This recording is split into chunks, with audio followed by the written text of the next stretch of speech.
అరవద్దు, అంతమంది అరిస్తే లోపల ఒక్కలే మాట్లాడు. హలో, ముందుగా నా దేవుడు పవన్ కళ్యాణ్ గారికి హృదయపూర్వక నమస్కారాలండి. నేను జనసేన కార్యకర్తను. నాకు వ్యవసాయ మార్కెటింగ్ కమిటీ డైరెక్ట్గా పదవి ఇచ్చున్నారు కాబట్టి నా పదవికి న్యాయం చేయాలని రైతుల తరపున ఒక్క మాట మిమ్మల్ని అడగాలనుకుంటున్నాను సార్.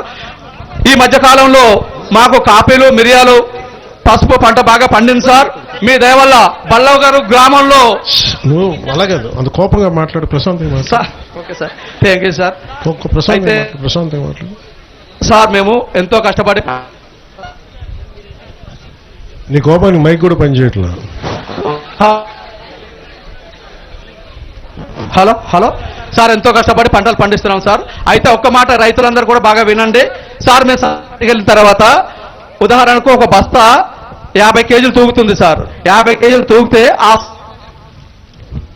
ఆ సావుకారు ఏం చేస్తున్నారంటే 5 కేజీలు తారం కొడుతున్నారు సార్. అంటే 5 కేజీలు తగ్గించి 45 కేజీలు మాత్రమే డబ్బులు ఇస్తున్నారు సార్.